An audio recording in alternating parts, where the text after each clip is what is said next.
Muy buenos días.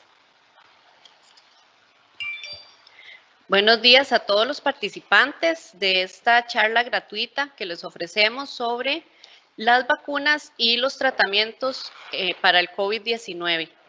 Para nosotros es un placer recibirles. Somos Logical Data, una empresa costarricense con más de 20 años en el mercado apoyando a las empresas en el área tecnológica.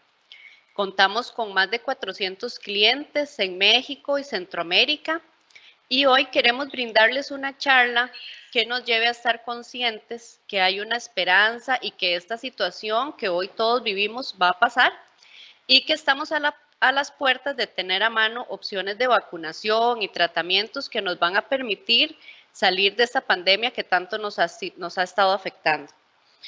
Para esta charla tenemos un expositor de lujo, que es el doctor Jorge Cortés, director médico de la Clínica Bíblica, quien es constantemente invitado a brindar charlas relacionadas con la calidad y seguridad hospitalaria en países como Singapur, Estados Unidos, México, Guatemala, Nicaragua, Panamá, Costa Rica, Uruguay y Chile, entre otros.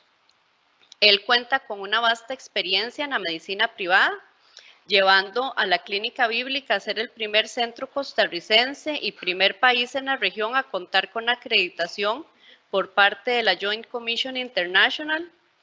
Y además de su experiencia en medicina privada, también cuenta con amplia experiencia en el sector de gobierno, tanto en la Caja Costarricense de Seguro Social, también fue secretario de la Junta Directiva del Colegio de Médicos, es además presidente honorario de la Cámara Costarricense de la Salud, fue miembro de la Junta Directiva del IAFA y fundador y presidente por 3 periodos consecutivos de la Asociación para la Promoción de la Medicina de Costa Rica en el exterior. Así es que le doy paso al doctor Cortés para que él pueda iniciar con esta presentación. Muchísimas gracias, Gretel, y muchísimas gracias a don Michael Salazar, presidente de Logical Data, empresa ligada al sector médico desde la perspectiva informática, una empresa de gran renombre y de gran impulso en nuestro país. Me voy a permitir compartir la pantalla con ustedes para poder empezar a conversar un poquito sobre este tema tan importante que a todos nos tiene, pues, obviamente preocupados y que esperemos, pues, podamos aclarar algunas dudas que podemos ir viendo con esto. Bien, el tema de la charla es un tema sumamente amplio y el tiempo que tenemos, pues, también es limitado. De manera que vamos a tratar de ejemplificar rápidamente qué es lo que quiero presentarles o qué es lo que quiero que tengamos nosotros claros en esta presentación. Pues primero, yo creo que obviamente tenemos que montarnos dentro del concepto histórico.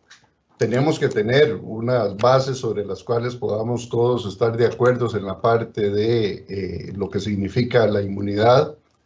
También tenemos que conocer a este señor que tiene, no por tener una corta edad, no ha sido tan especial y nos ha interrumpido en todas las actividades que hemos tenido mundialmente, como es el COVID. Luego vamos a hablar un poquito con relación a la parte del desarrollo de las vacunas y vamos a hablar muy levemente de los diferentes tratamientos que tenemos para el tratamiento de esta enfermedad. Y luego trataremos de hacer un resumen de todos estos temas. Sin más, pues tenemos que hablar del contexto histórico y vemos aquí en esta fotografía de los años 20, donde un grupo de gendarmes, pues con unas mascarillas más de reglamento, diría yo, que protectoras, pues están tratando de hacerle frente a una de las tantas epidemias de influenza que hemos tenido en el mundo, incluyendo el siglo pasado. Esto no es un secreto, tenemos los códices aztecas, de los cuales conservamos 3 o 4, se conservan en algunos de los museos del mundo, donde hablan y dan cuenta de la presencia de estas epidemias que vinieron prácticamente a diezmar la población indígena en el momento de la conquista. Nuestros indígenas estaban completamente aislados, estaban completamente protegidos inocentemente de todas las epidemias que ocurrían en el viejo mundo.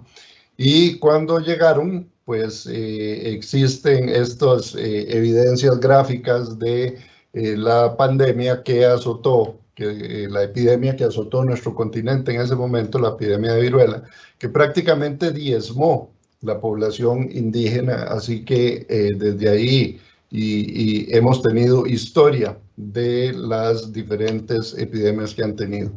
Y esta diapositiva, aunque un poco grotesca por la facies del niño que se presenta ahí con esas pústulas que vemos en la cara, vemos la relación con este elemento vacuno que tenemos acá, y definitivamente sí, vacunas viene de las vacas y viene de un experimento muy interesante que se realizó con ellas, de ahí que la primera concepto que vamos a tener aquí es que las vacas han estado implicadas en este asunto de las vacunas desde que se nos dio esta fase. ¿Y cómo estuvieron implicadas? Bueno, resulta que la viruela, que siempre asoló a la humanidad, resulta que se sabía y se conocía que si alguna persona que entraba en contacto con alguna persona infectada por viruela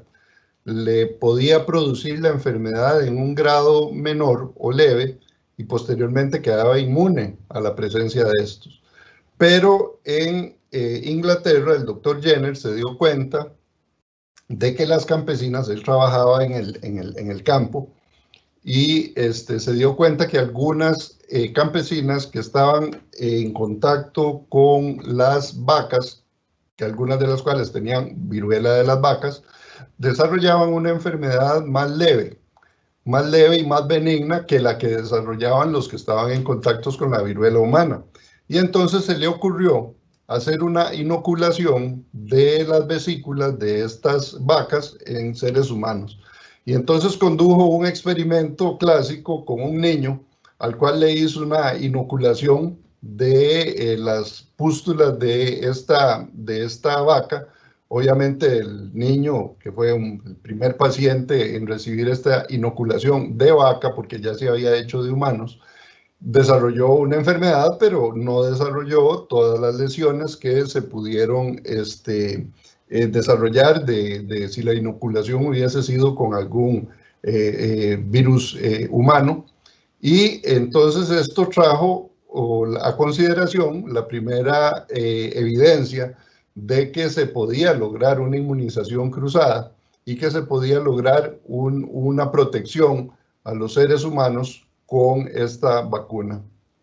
Esto propició que el doctor Edward Jenner fuera ampliamente reconocido en 1796 y se empezó a hacer la inoculación de vacas contagiadas con la viruela vacuna en seres humanos. Y entonces no faltó, pues obviamente, los chistes que la gente sacaba de que al estarse vacunando con un virus de un animal diferente al ser humano, pues iba a desarrollar apariciones raras, cachos por un lado, o cosas grotescas relacionadas con la mezcla de la vacuna. Entonces siempre ha habido gente que discrepa de las vacunas, ha habido gente que habla de los daños deleterios que puede tener, pero sí, se le reconoce al doctor Jenner como el fundador de toda esta tratamiento de prevención de estos elementos. Muchos tendrán esta vacuna, muchos no la tendrán. Hace 40 años que a nivel mundial la Organización Mundial de la Salud declaró la viruela erradicada del planeta, y entonces ya no es necesario estar vacunando a la gente contra este agente, de manera que ya esta vacuna que muchos de nosotros tenemos ya no es necesaria o ya no se ve en el ser humano. ¿Cuáles son o cuáles serían los conceptos básicos de inmunidad que nosotros debemos de tener en consideración para poder hablar de esta vacuna? Bueno, vean, lo primero que tenemos que tener claro es qué es el objetivo, cuál es el objeto de una vacuna. La vacuna se hace, o lo que se provoca es exponer a un organismo a un antígeno, que ya vamos a ver que es un antígeno, para que no cause enfermedad, pero que ayude a producir una respuesta inmunológica que bloquee o mate a ese organismo en caso de que él se presente. Entonces tenemos la constitución de las inmunoglobulinas, que son los anticuerpos que se produce el organismo, que como vemos son bastante constantes, tienen una región constante, como pueden observar aquí esta parte azul marina, y una parte cambiante que va a depender de las características del antígeno del virus que se va a estar produciendo. De manera que, teniendo claro cuál es el objetivo de las vacunas, que es provocar inmunidad o provocar la alerta en el organismo para que reconozca a la enfermedad cuando viene en mente. ¿Cuáles son los elementos que nosotros debemos de tener en consideración a la hora de hablar de inmunidad? Bueno, tenemos que tener presente a los antígenos. ¿Cuáles son los antígenos? Son todos estos bichos feos que nos invaden constantemente el organismo y sobre los cuales el organismo tiene que defenderse. Y el organismo se defiende a partir de esas inmunoglobulinas, que son los llamados anticuerpos, ¿verdad? Que estos anticuerpos son formados por estos linfocitos, sean B o sean células T, que van a formar una serie de anticuerpos o inmunoglobulinas que van a defender específicamente al organismo de estas enfermedades. Estos anticuerpos o inmunoglobulinas se clasifican en diferentes tipos, ya sean crónicos, sean de un tipo diferente de inmunidad, pero eso es motivo de otra conversación más especializada en el campo de la inmunología.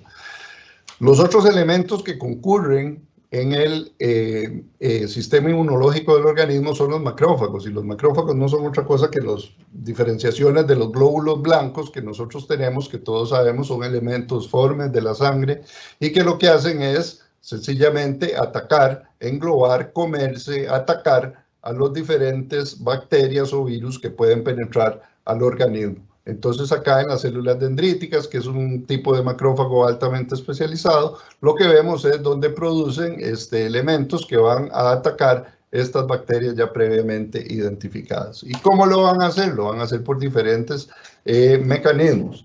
Esta diapositiva, que aunque parece complicada, en realidad lo que relata son conceptos básicos y fundamentales que nosotros tenemos que tener presentes a la hora de poder enfocarnos para saber qué es una vacuna, cómo actúan, cómo funcionan, por qué funcionan. Y lo primero que nosotros tenemos que saber es que el organismo tiene de entrada, de barrera inmediata, la inmunidad innata, o sea, la inmunidad que ya traemos con nosotros. Esta inmunidad innata son las barreras epiteliales. ¿Cuáles barreras epiteliales? Pues la piel, las mucosas, las diferentes mucosas que tenemos que protegen nuestros organismos, elementos que están sobre estas barreras epiteliales. Tenemos los glóbulos blancos, que los glóbulos blancos lo que producen son elementos que van a atacar o van a destruir luego de identificar estas bacterias, y esta inmunidad innata nosotros la tenemos desde el primer momento en que un organismo entra al organismo hasta más o menos las primeras 12, 24 horas es donde este mecanismo funciona. Esto es importante más adelante, por lo cual les pido tenerlo presente. Y después, del primer día, empiezan a desarrollarse una serie de inmunidades que se llaman las inmunidades adaptativas, que se dan una vez que el organismo reconoce que el agente que está atacándolo es un agente externo nuevo, sobre el cual no tiene ninguna información ni en los linfocitos B ni en los linfocitos T, y entonces no puede producir anticuerpos y tiene que entrar a funcionar con diferentes elementos formes. Esto es importante de saber que se desarrolla a partir del primer día y hasta más o menos el día 15, el día 20 de la enfermedad, y esto es importante tenerlo en consideración, les digo, más adelante cuando hablemos de elementos de laboratorio, de elementos de detección del virus y de si está afectando o no está afectando. Con este diagrama en mente vamos a pasar al otro y a decirle, miren, hay dos tipos de inmunidad. Entonces está la inmunidad en la cual hay ya un reconocimiento de cuáles son los organismos que pueden invadir el cuerpo, ya tenemos memoria de ellos y entonces a través de la producción de anticuerpos, las inmunoglobulinas, aquellas que hablamos, de las que ya teníamos memoria, van a atacar al organismo, virus o bacteria que se introduzca al organismo. Si no existe este conocimiento previo, si no existe este récord previo de este organismo, pues entonces hay dos mecanismos a través de las células T que me van a identificar cuáles son los elementos que son extraños al organismo para producir los anticuerpos que se los van a ir a atacar, que se los van a ir a comer. Lo que quisiera es que tuvieran en mente estos elementos y lo vamos a explicar aquí más rápidamente. Y lo vamos a ejemplificar con un dibujito. Si yo tengo un virus externo al organismo que viene muy feliz, muy orondo, muy colorido a visitar el organismo, ¿verdad? Entonces lo vamos a llamar como un antígeno, o sea, algo que me va a producir una reacción en el organismo. Este virus tiene sus características y las características que tiene son las que van a permitir el reconocer. ¿Qué es lo que pasa cuando nosotros vemos un individuo sospechoso?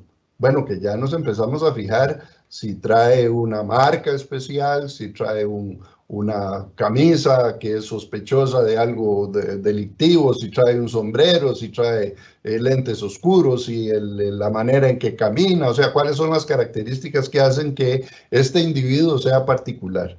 Entonces, ¿qué es lo que pasa con este individuo que tan tranquilamente entra a nuestro organismo? Bueno, que se va a encontrar a un glóbulo blanco, se va a encontrar un macrófago que se lo va a comer.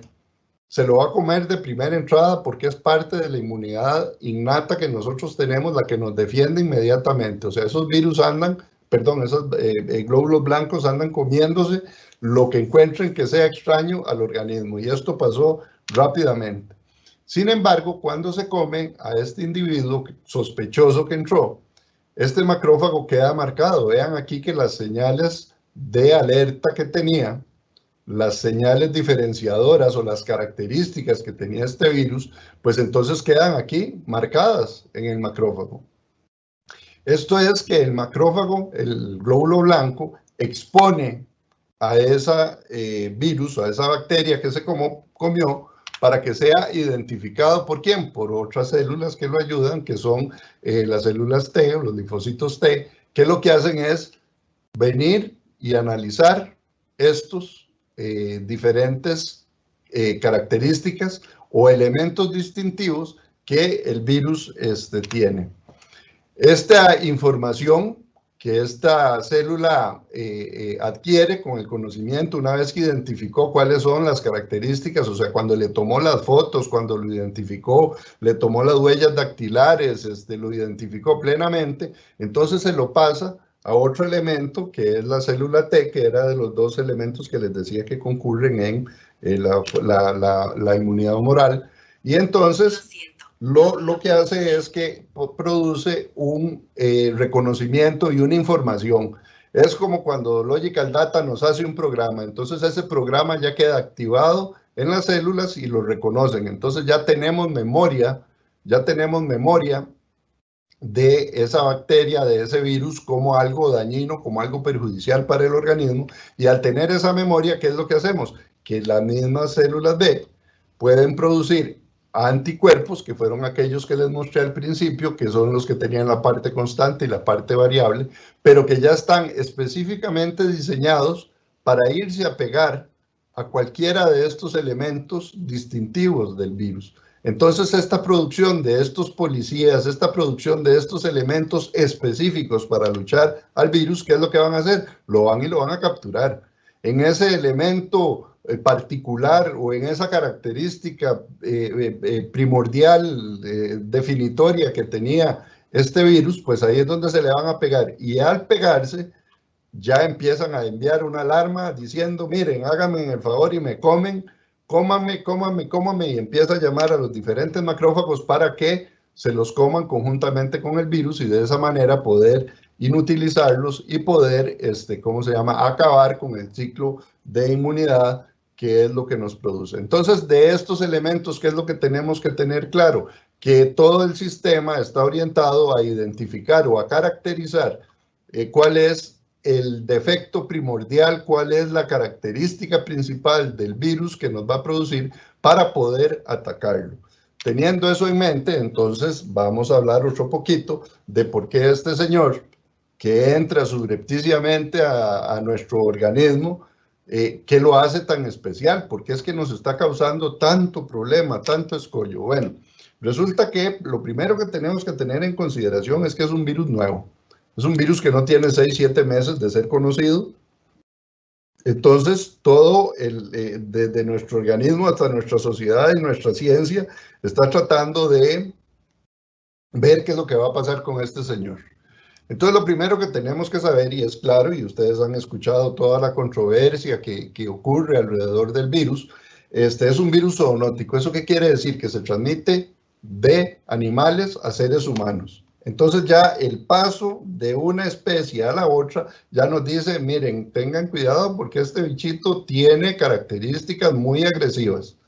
Otra cosa es que en la inmunidad inmediata, la inmunidad innata que nosotros tenemos, acuérdense que hablábamos de las barreras de defensa de la piel, de los epitelios, de las diferentes mucosas que nosotros teníamos. Bueno, pues digan ustedes, para simplificarlo, me disculpan la simplificación, que hay un elemento que cubre, que protege, que está sobre encima, es como un lubricante, es como una cremita que está encima de las diferentes células epiteliales, que es el interferón, que lo que hace es proteger a las células. Pues este señor afecta el interferón, lo hace a un lado, lo barre, lo limpia, entonces ya quita un elemento de protección natural que las células tienen. No contento con eso, lo que hace también es que cuando este virus penetra a las células tienen un mecanismo de apoptosis que se llama, que dicen, algo anda mal, me tengo que morir.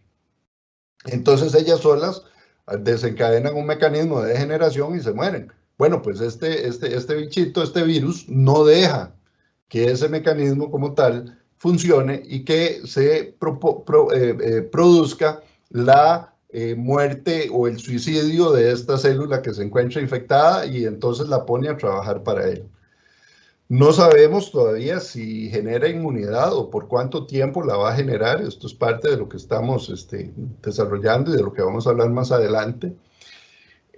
Como es un virus nuevo, una de las características fundamentales que tiene es que desarrolla una reacción innata, o sea, la primera reacción, esa reacción donde el organismo entra en alerta porque dice, mire, aquí me entró algo que yo no conozco, algo que yo no sé.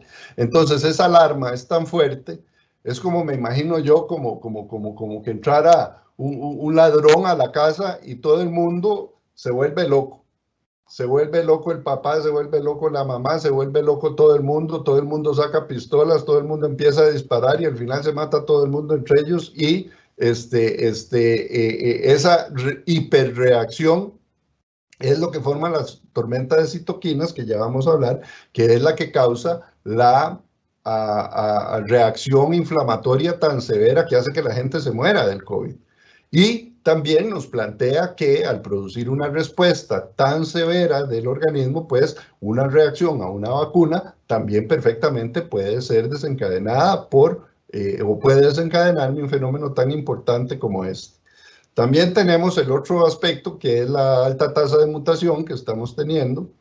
Y el otro es que donde se pega, y ya lo vamos a ver más adelante, donde se pega este virus es en una el receptor en una llave, en un sitio de atraque en un parqueo, en un aparcamiento en la célula, que tiene que ver con la enzima convertidora de angiotensina, que tiene que ver con coagulación, sistema microvascular y con la presión arterial. De manera que estas características hacen muy particular este virus. Este esquema rápidamente, pues lo que les quiero ejemplificar es gráficamente lo que estábamos hablando, lo que les puse del dibujito aquel del individuo que entró al organismo campante y feliz y que es detectado, ¿verdad? Aquí lo vemos en la parte innata donde entran las células, ¿verdad? Esta partecita roja entra a las células y las células empiezan a detectar que existe ese virus, la célula se muere, esto activa los diferentes elementos que vimos de la formación,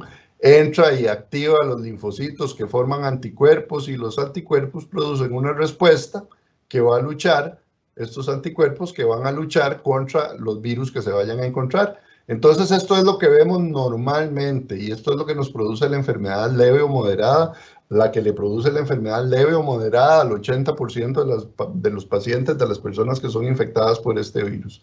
Sin embargo, en este otro caso, la enfermedad grave se produce en este primer paso, cuando está la respuesta innata, que son las barreras primordiales básicas del organismo, las que se presentan, que producen una reacción de alarma con estas citoquinas, que son elementos de inflamación del organismo. Son soldados del organismo que son activados en forma exagerada por el organismo y pelean contra el propio organismo y producen una toxicidad y daño celular severísimo que es el que lleva a la muerte. Entonces, estos dos gráficos que les estoy enseñando aquí son los que explican por qué una enfermedad puede ser leve o por qué es que se produce la enfermedad grave con todas las variables y con todas las cuestiones. Esto también va a tener que ver con lo que vamos a hablar posteriormente, que es con el tratamiento que vamos a tener. ¿Cuáles son las características de este señor que entra al organismo? El coronavirus tiene esta estructura que ustedes han visto en muchas fotos, ustedes han visto cómo se produce, cómo se ve, y las que más se ven son las proteínas estas pico, que son las proteínas espiga o pico. También tiene la proteína E de la envoltura, la proteína M de la membrana y las proteínas del nucleocápsido. Entonces, estas proteínas son las que se caracterizan o son las que van a ser identificadas por el sistema inmunológico y son las que van a determinar cuál tipo de vacuna es el que vamos a tener. Entonces, la principal proteína que tiene este virus es la proteína S o la proteína Spike. ¿Qué es lo que hace esta proteína?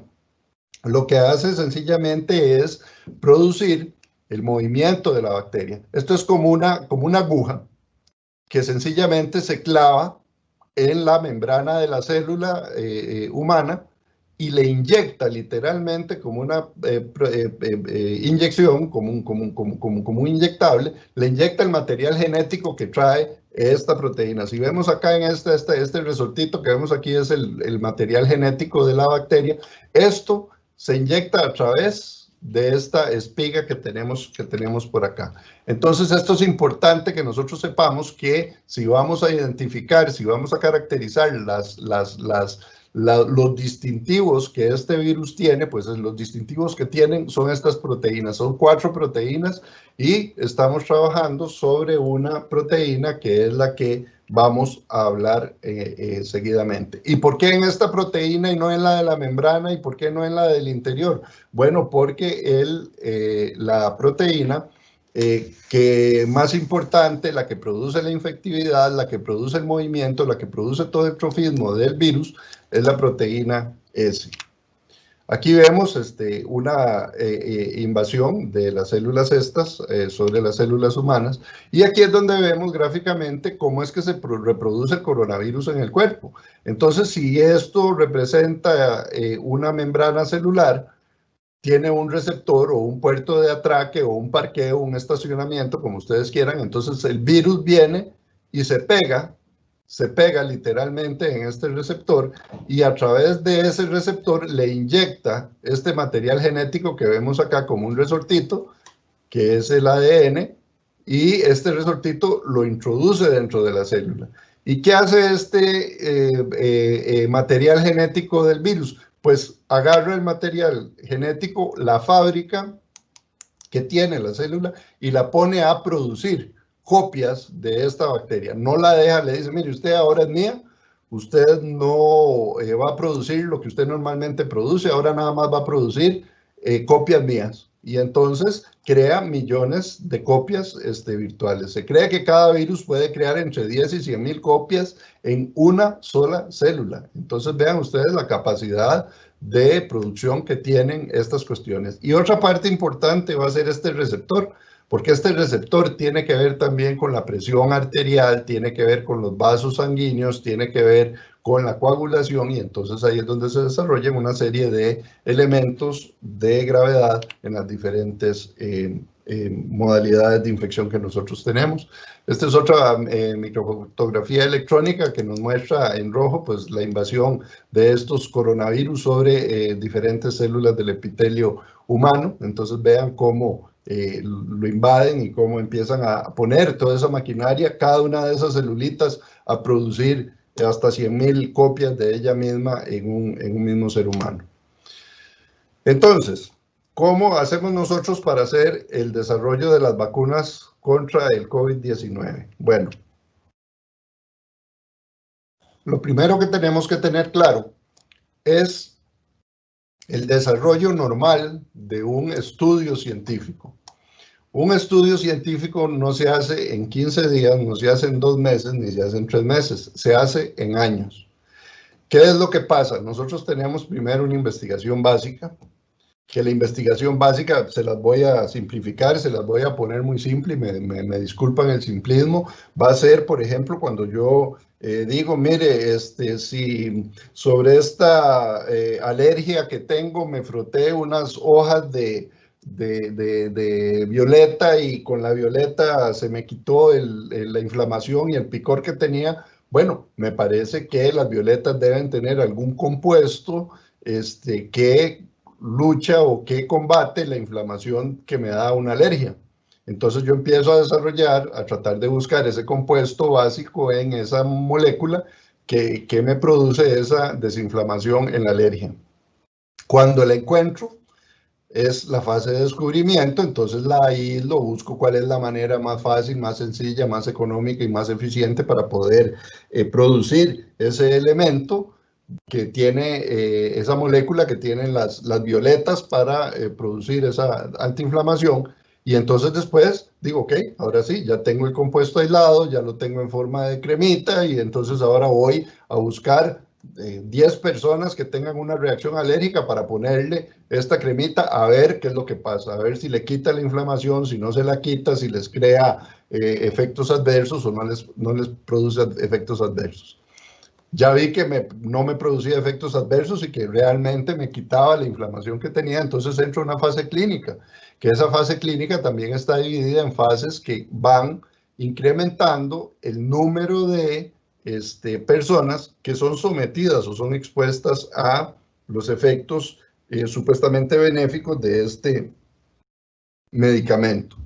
Y una vez concluidas estas, que ya llevan fases sobre grandes bases de población, ya viene la parte de registro y autorización y todo eso. En este ciclo les estoy hablando rápidamente de 10 años.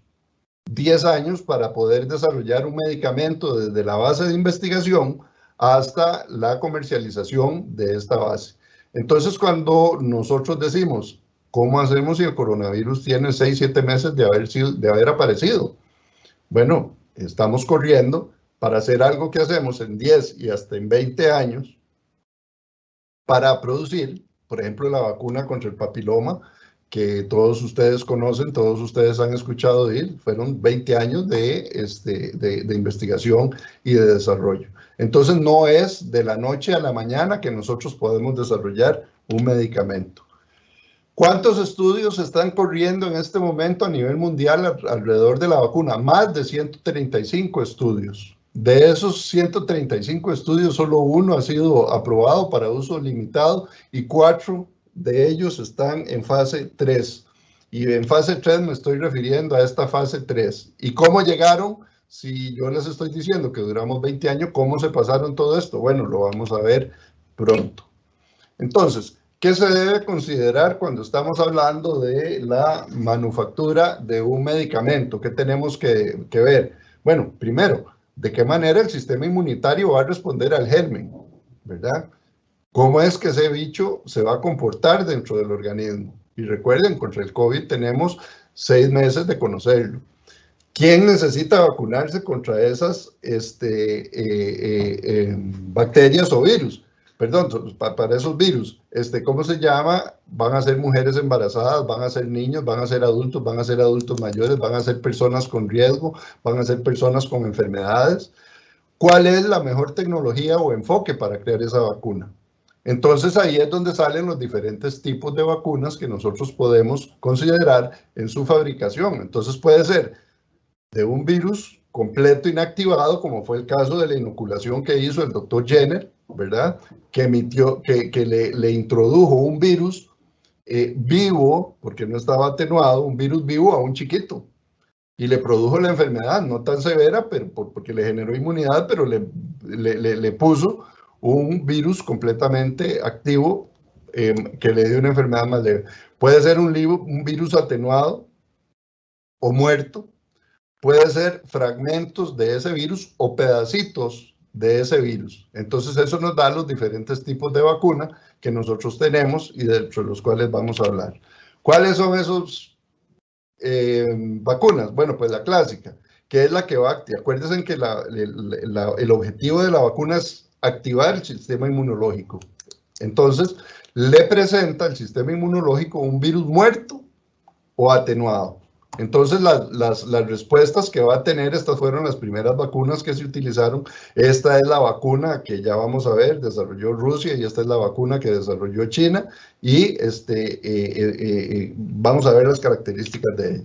Las otras son las vacunas inactivadas, en las cuales se deja la vacuna como tal y se le deja activa únicamente la parte del mensaje que dice, mire, necesito que replique esta proteína. Recuerdan que cuando hablábamos de las características del virus del COVID-19, que eran 4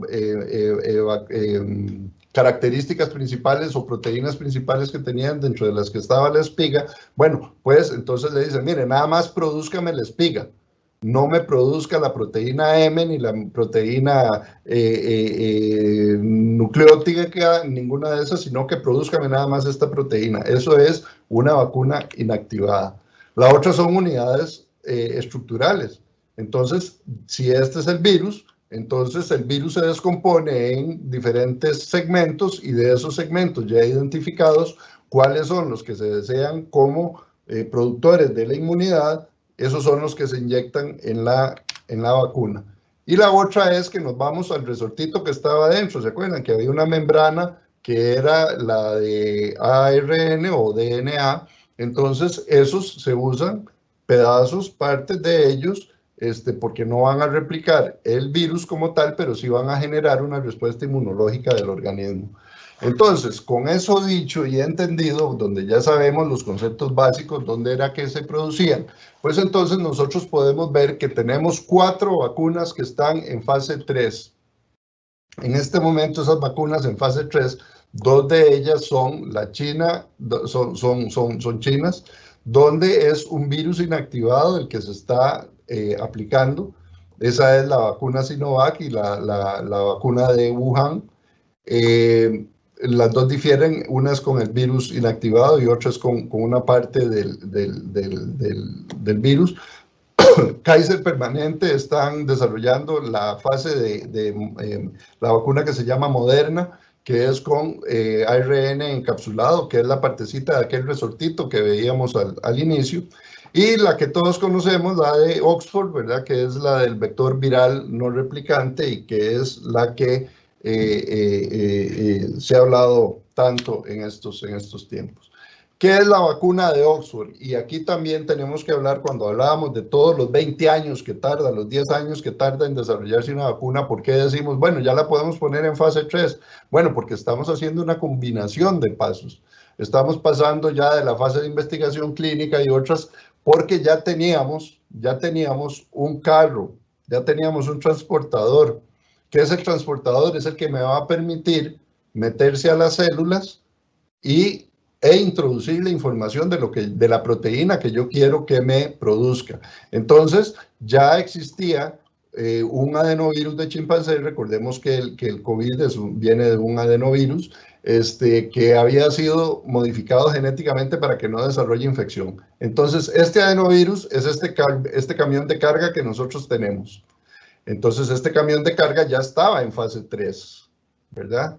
Entonces, a este camión de carga lo que le pusimos fue un pasajero, y ese pasajero es la proteína S. ¿Se acuerdan que hablábamos de cuáles eran las características que diferenciaban al COVID y que hablábamos de que la proteína S era como la inyección que ponía el material genético? Pues entonces, a esta parte de la carga le están adosando el mensaje, la genética, para que diga: desarrolle, por favor, nada más estas proteínas. Por eso este vehículo se llama ChAdOx, que quiere decir el adenovirus de chimpancé, ¿cómo se llama? Desarrollado en Oxford, y el modelo 1.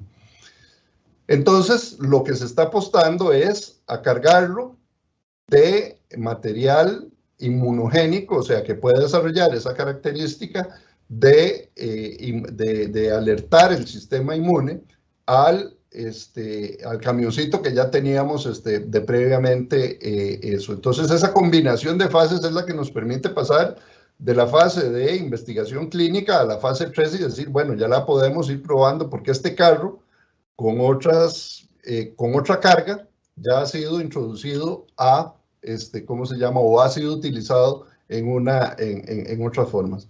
Actualmente los estudios de la Universidad de Oxford muestran que hay entre un 30 y un 40% de efectividad en animales y hasta un 60% obviamente en humanos, que es para quien está diseñada la bacteria.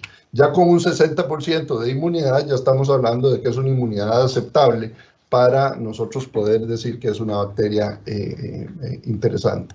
Ya el gobierno de los Estados Unidos prometió y están invirtiendo $1.200 millones. Ya se está hablando de número de dosis disponibles, ya se están haciendo solicitudes de gobiernos a nivel mundial para poder contar con esta vacuna, y hay estudios que ya muestran anticuerpos neutralizantes y protectores que atacan al virus con cierta seguridad, de manera que es bastante prometedora su cuestión. La Sinovac, que es China, se está probando ahorita en más de 30,000 personas en Brasil y China. Ya en China pasaron de utilizarlo en el ejército y lo están utilizando en maestros y en soldados. Y en Brasil hay 30,000 voluntarios que se están sometiendo a esta cuestión. Es la manufactura clásica. Como es la manufactura clásica, o sea, es un virus atenuado o muerto, puede producir reacciones fuertes, y eso es una de las cosas que se están analizando.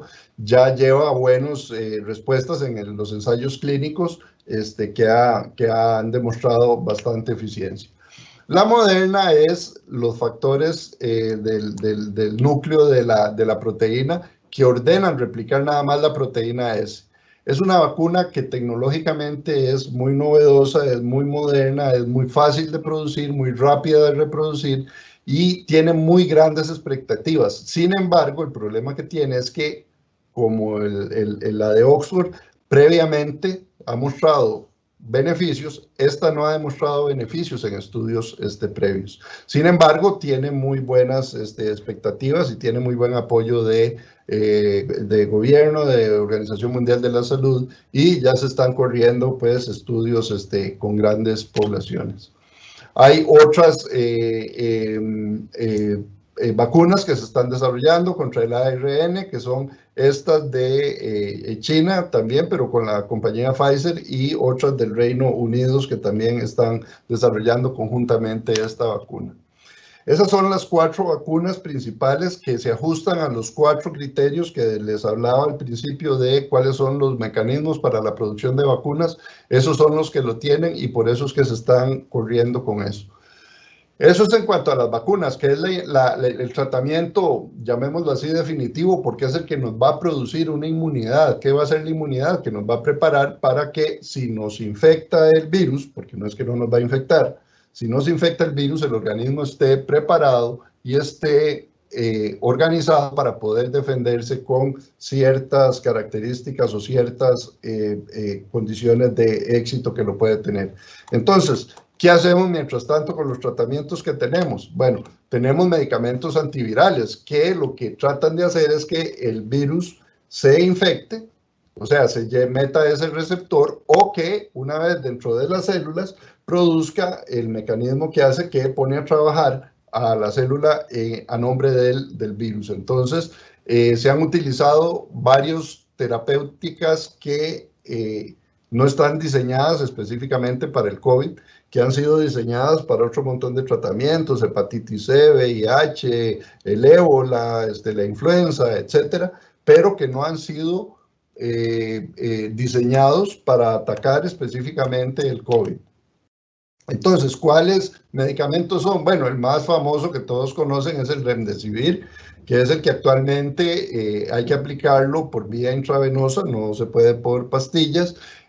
Lo que está tratando es de evitar que una vez que el virus que está aquí entra a la célula, entonces ponga a la célula a trabajar. Entonces interrumpe este mecanismo y hace que no se produzca. Entonces, está en este momento actualizado, estaba detenida toda la producción para los Estados Unidos, ya se liberó y a nivel mundial ya están llegando pues a todos los lugares del mundo. Sin embargo, hay otras drogas que tratan de hacer lo mismo, el Favipiravir y el MK-4482 de la casa Merck, que tratan de una u otra manera trabajar en cualquiera de estas vías evitando la replicación del virus, pero reitero, ninguna de todas ellas ha sido hecha específicamente para el COVID, sino que se ha visto que funcionan para el COVID y las han utilizado. Esto que es importante que nosotros lo tenemos, que es la inmunización activa. ¿Qué es la inmunización activa? Bueno, que si yo tengo anticuerpos que ataquen el virus, entonces se los pongo a la persona para que la persona que está enferma lo ataque. Y en eso el Instituto Clodomiro Picado Tuay ha desarrollado los anticuerpos a través de la fabricación similar a como produce el suero antiofídico, utilizando los caballos, ¿verdad? Entonces los caballos son inyectados con COVID y el sistema inmunológico de los caballos empieza a defender y empieza a producir estos anticuerpos. Entonces cada cierto tiempo le sacan estos anticuerpos y son liofilizados, son puestos en ampollitas para ser aplicados los anticuerpos como tales de suero de caballo, ser aplicados en personas que están con la enfermedad activa. Entonces eso es, ¿cómo se llama? Lo que el Instituto Clodomiro Picado está haciendo y que también está autorizado por Naciones Unidas. Y la otra es el plasma de convalescencia que el Banco Nacional de Sangre está haciendo. ¿Qué es lo que hacen? Bueno, a las personas que han sido infectadas les sacan sangre, como hacer una transfusión, una donación de sangre, y la van centrifugando y van aislando estos elementos que son los anticuerpos o las inmunoglobulinas de una persona que ya tuvo una infección, que ya la desarrolló y que le van a ayudar a una persona que no las tiene a poder atacar el virus. Entonces, esto es otro de los tratamientos específicos pero activos que se están dando contra esto. Mucha gente habla de la hidroxicloroquina, que si se usa, que si no se usa, que si como prevención, que si no como prevención. Incluso el presidente Trump estuvo publicitándola, pero ya la FDA y ya todos los diferentes estudios a nivel mundial han dicho son más los problemas que dan a nivel psiquiátrico, a nivel ocular y a nivel cardíaco que los beneficios que puede ofrecer contra el COVID. Entonces la retiraron y ya no está autorizado para su uso por la gran cantidad de efectos adversos que ella misma presenta. Y luego la otra situación son las terapias indirectas que utiliza, y las terapias indirectas no tratan ni previenen directamente al virus, sino que ayudan a mitigar los efectos de la enfermedad. Entonces, como decir, tiene fiebre, tome acetaminofén, mire, tiene dolor, pongamos un analgésico. Entonces, ¿cuáles medicamentos son esos? Bueno, uno que tiene más de 60 años, que es una dexametasona, que la dexametasona es uno de los antiinflamatorios más potentes, que los que tratan de hacer es como en este caso que vemos la enfermedad grave. ¿Se acuerdan que dijimos que se producía por una inflamación o una respuesta inflamatoria exagerada del sistema inmunológico? Entonces produce este mecanismo de antiinflamación, entonces nos ayuda a prevenir eso. Los anticoagulantes que se usan no en todo momento, sino en el momento en que se empieza a ver que se está produciendo estas tormentas de citoquinas y es necesario anticoagular la sangre para que no forme los trombos y no formen los coágulos que forman. drogas que se están utilizando, no específicamente en esto, pero sí como inhibidores de esta inflamación, como el baricitinib y el lencilumab, que están en fase experimental, pero que se están utilizando para tratar de estabilizar estas infecciones severas. Luego de esta maratón, que el tema, como ustedes comprenderán, es sumamente complejo y la extensión del mismo, pues resumirlo, es sumamente complejo de hacerlo en una manera simplista, que todos nos podamos poner de acuerdo y poder intervenir. ¿Qué es lo que tenemos de resumen? Bueno, lo primero es que las vacunas son eficientes para la prevención de las enfermedades transmisibles. Entonces, tenemos que buscarlas, tenemos que utilizarlas y tenemos que hacerlo. El proceso de manufactura y con seguridad es largo. Esto lo tenemos que tener en consideración porque pese a que son muy prometedoras las vacunas que tenemos y que se está trabajando exhaustivamente en ellas, pues hay fases aquí que nos podemos estar dejando pasar y podrían no ser tan halagüeñas al corto plazo. Se están desarrollando las 3 vías clásicas de producción de vacunas, como ustedes vieron. Y a excepción de las clásicas, las chinas y las rusas, que ya están en uso, pues las de vector viral no replicante de Oxford se están utilizando con gran empeño. La vacuna de Oxford tiene una expectativa de eficiencia de un 60%, lo que se alcanzaría una inmunidad de rebaño y una disminución del R o el índice de transmisibilidad que tiene, con lo cual podríamos controlarla, no eliminarla del todo, pero sí por lo menos controlarla y evitar el colapso de nuestro sistema de salud. El principal problema es la seguridad en cuanto a reacciones adversas, sobre todo en la vía clásica, o sea, las vacunas de virus muerto o de virus atenuado, es una de las cuestiones, porque acuérdense que la primera reacción, la reacción innata, era cuando se producía la gran trauma, la loquera completa y absoluta del organismo que empieza a actuar contra él mismo en la tormenta de citoquinas. Entonces ahí es donde esa reacción postvacunal pues nos podría preocupar. El ARN o ADN encapsulado es muy prometedor porque es biotecnológicamente muy prometedor, pero en la práctica no ha tenido aún casos exitosos. ¿Cómo va a ser la distribución y la disponibilidad de la vacuna a nivel mundial? Bueno, ese es otro problema porque vamos a tener que ver de todas estas vacunas cuál va a ser la que va a funcionar y cómo se va a poder producir. Y yo creo que al final el riesgo o costo-beneficio va a ser quien determine cuál de todas las vacunas será la más importante. No hay tratamiento específico, tratamos complicaciones conforme se vayan presentando, de manera que no hay una pomada canaria, no hay una solución mágica que nosotros podamos decir, mire, tome aluminio, haga gárgaras de agua de sal con Listerine. No hay ningún tratamiento específico para esto. Se tratan las complicaciones de acuerdo a cómo se van haciendo con medicamentos que existen, con medicamentos que están en desarrollo y que lo que hacen es tratar las infecciones. El 2% de todos los pacientes que ingresan a cuidados intensivos van a morir. Ahora, cuando tengamos la vacuna, ¿vamos a volver a la normalidad al corto o al mediano plazo? No, todavía no sabemos cuándo se va a disponer de una vacuna que podamos decir, ok, vamos todos a ponérnosla. Aún no sabemos la eficacia o la duración de la respuesta inmune. Les reitero, el solo virus, el COVID-19, tiene 6-7 meses, así que también estamos conociéndolo. Y disponer de esa vacuna no va a hacer que dejemos de usar mascarillas, ni va a eliminarnos el distanciamiento social o a permitir que las intervenciones de prevención y bioseguridad se van a quitar. Tenemos un mundo que teníamos y un mundo que será. Ese mundo que será lo tenemos que construir todos. Dentro de todas las medidas que hemos tomado, va a ser muy interesante cuando nos demos cuenta cómo han reducido las infecciones por diarreas, por virus de diarrea, por otros virus respiratorios y de todo, porque yo creo que con todas las medidas de seguridad y con todas las medidas de protección que todos estamos teniendo, ha habido ya un cambio en el perfil epidemiológico, pero siempre, hasta tanto no podamos tener una certeza y un mayor conocimiento de esto, no vamos a poder dejar de lado todas esas medidas que nosotros tenemos. Yo sé que es una maratón, más que una maratón, son como una carrera mix de 100 metros con 5.000 metros, lo que hemos hecho, porque ha sido en muy poco tiempo poder tratar tantos temas.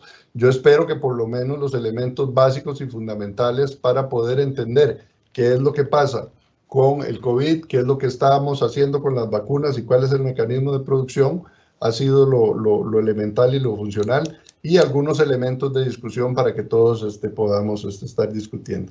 Nuevamente le agradezco a don Michael Salazar y a la empresa Logical Data por la oportunidad que me da de poder dirigirme a ustedes, y quedamos a las órdenes para lo que consideren prudente y pertinente. Muchas gracias.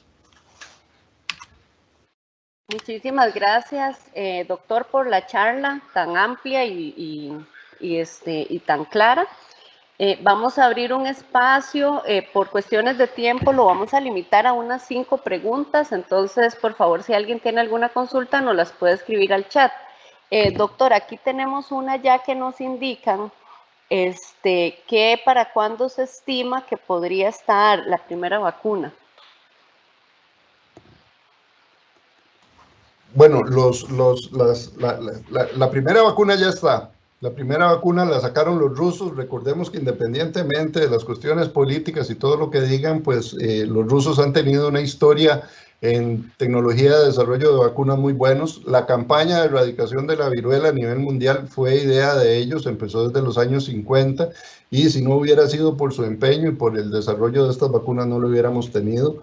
La vacuna, con todo el secretismo que tiene, con todo el montón de cosas que no se han publicado, ya está en efecto y la están utilizando en soldados y en médicos y en maestros en Rusia. Habrá que ver los resultados de ella. La vacuna china ya se está utilizando en China, ya se está utilizando en, ¿cómo se llama?, en Brasil. Y en Italia el lunes, este lunes de esta semana empezaron el estudio con la vacuna de ellos también. O sea que vacunas ya están disponibles y ya están en fase de pruebas, ya con cantidades importantes de gente.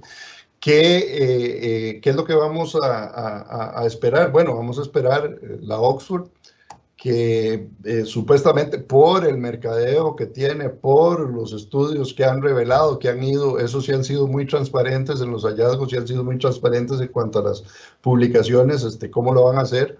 Se estarían esperando que para finales de este año, principios del otro, ya estuviera esa vacuna disponible. Con las inquietudes que hablábamos anteriormente sobre su efectividad y sobre su capacidad de inmunidad que tenga.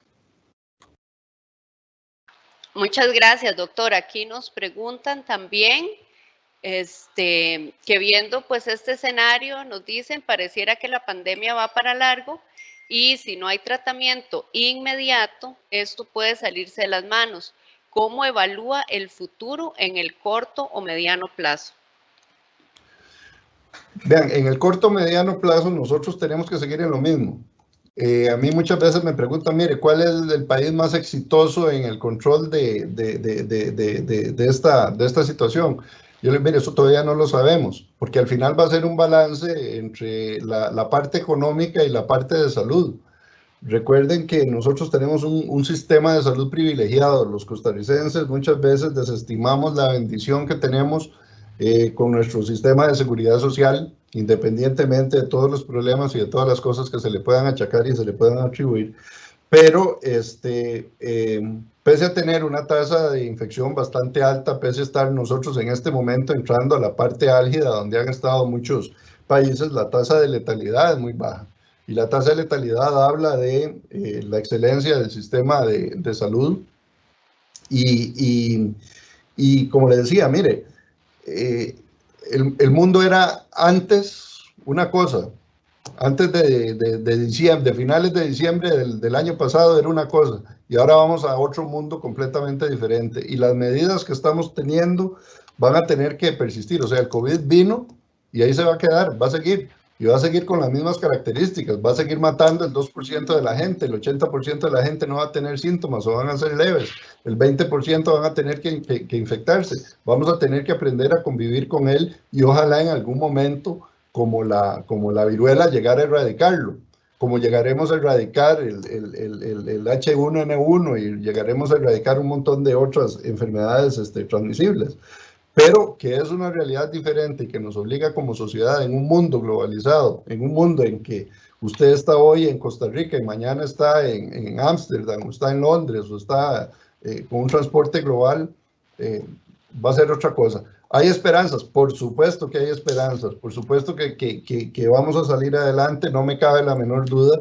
El ser humano dentro de su evolución, la principal característica que tiene es la adaptación y nos vamos a adaptar a esto, lo vamos a vencer, nos va a costar, vamos a tener lo que pagar caro en vidas, vamos a tener lo que pagar caro en la parte económica, pero no es nada que no podamos superar. Ok, vamos a ver, ya para las últimas dos preguntitas nos dicen, ¿qué sabemos sobre la reinfección? Mire, esa es una pregunta que yo quisiera que no me lo hubieran hecho, porque en realidad no sabemos nada. Se hablaba al principio de casos en China que se habían reinfectado, pero lo que pasa es que la prueba que de eso no hablamos, que eso es otro elemento que es muy interesante, la prueba que tenemos para hacerla es el análisis de ADN del virus. Entonces, cuando hacemos el diagnóstico, es porque encontramos fragmentos del ADN de esos virus. No nos dice si el virus está vivo o está muerto. Entonces, muchas veces la persona puede permanecer con fragmentos del virus en sus tejidos, que son fragmentos, no es el virus vivo. O sea, ya desarrolló la inmunidad, ya pasaron los 15 días de su enfermedad, ya desarrolló la inmunidad que vimos que se desarrollaba a los 15 días de haber sido inoculado con la persona. Entonces, hay una gran controversia en decir, ¿cómo se llama? ¿Hay o no hay reinfección? Ahorita mi conocimiento personal lo que me dice es que probablemente no hay reinfección. No sé si vaya a ser estacional o no vaya a ser estacional este virus. Acordemos que tiene una gran mutabilidad, o sea, va a mutar muchísimo. Entonces, yo le diría que para efectos prácticos lo que tenemos que saber es que nos ataca una vez y nos desarrolla inmunidad. Y esperar que pase más tiempo de que conozcamos esta enfermedad, porque les reitero, son 6 meses, y 6 meses de conocer un bichito de esta naturaleza no es suficiente. Necesitamos más datos. Ok, doctor. Bueno, la última pregunta decía que creo que es relacionada, que si el virus se elimina totalmente del cuerpo posterior a tenerlo. Dice que esta pregunta se debe a que el Ministerio y la Caja Costarricense de Seguro Social no están haciendo pruebas pasados los días de cuarentena. Mire, efectivamente, ¿cómo se llama ya el nivel de aislamiento, para ponérselo diferente? El nivel de aislamiento de un paciente después de los 15 días no se justifica. O sea, ya se supone no solo que lo eliminó, sino que desarrolló la inmunidad, y al desarrollar inmunidad, pues lo va a expulsar. Que se encuentren fragmentos de ADN, reitero, no significa que tenga el virus vivo. ¿Cómo se llama? De manera que después de 15 días no se está justificando un mayor aislamiento ni una mayor continuidad de estas medidas de aislamiento del paciente. Ok, doctor, vamos a hacer una más. Nos dicen acá, ¿qué secuelas puede dejar el haberse enfermado y recuperado del COVID-19? Bueno, reitero, el 80% de la gente o ni se va a dar cuenta, o se va a dar cuenta muy leve de que tuvo alguna cosa. Entonces, ya de ahí descartamos el 80% de la gente que tuvo problemas. Dentro de los efectos colaterales más importantes que se ven en las personas que tienen una enfermedad moderada, no estoy hablando leve, porque los leves ya vimos que 80% va a ser como cualquier cosa. En el 20%, La gente lo que más le molesta es la pérdida del olfato y la pérdida del gusto. Y eso sí han reportado casos de hasta 4 meses de recuperación. Después queda la debilidad y queda la fatiga en las personas que tardan en recuperarse.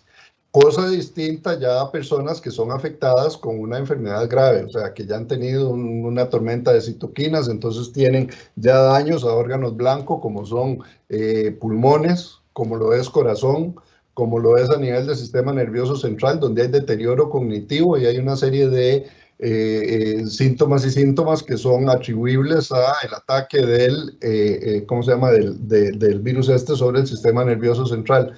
De manera que, dependiendo de qué tan severo, o sea, si le dio y se recuperó, le dio y se recuperó, punto. Si le dio y le dio severo, pues va a quedar con las secuelas propias de los órganos que fueron afectados, principalmente pulmones, corazón, riñón y sistema nervioso central.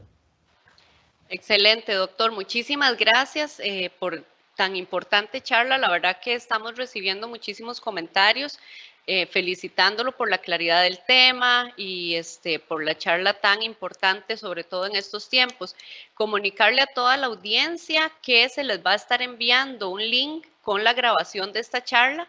Las personas que no se pudieron conectar van a poder repasarla, bueno, van a poder verla más bien, y los que se conectaron van a poder repasarla.